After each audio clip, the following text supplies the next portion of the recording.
with a GCF, if you end up with three terms, or you can call that a trinomial, such as b squared plus 8b plus 7, there's a lot of different ways to factor this, a lot of different methods. I'm going to show you one, and it's essentially guess and check.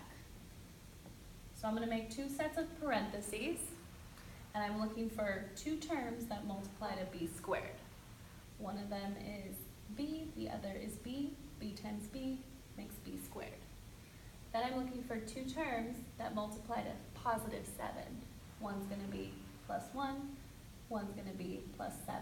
1 times 7 makes 7.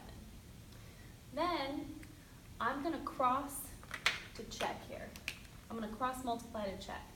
So b times positive 7 makes positive 7b. b times positive 1 makes positive 1b. And if I add these up, I should get the middle term, which is positive 8b. Therefore, these two parentheses are correct. So my final factored expression is going to be b plus 1 times b plus 7. If you're ever unsure if your answer is correct, you can distribute and you will end up with the same answer. Let's do one more example with a harder problem.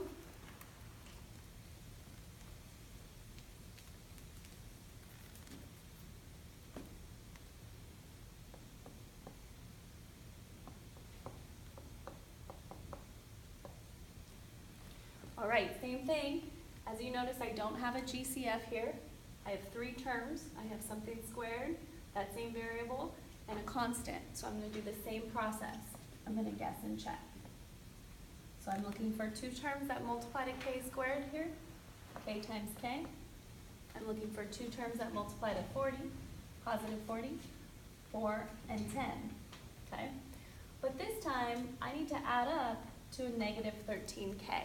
So I'm going to guess that both of these numbers have to be negative because negative times negative makes a positive, but negative plus a negative is going to add up to a negative. So let's check if we did that correct.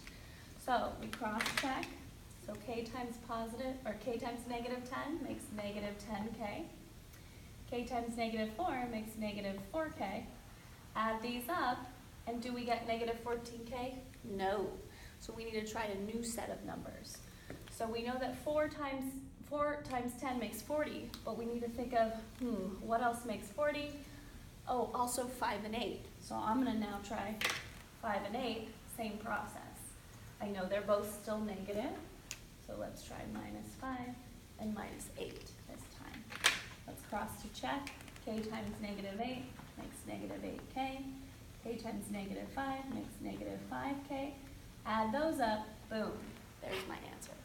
So my most final factored form is k minus 5 times k minus 8. And again, if you're ever unsure, you can distribute and you will end up with the original expression.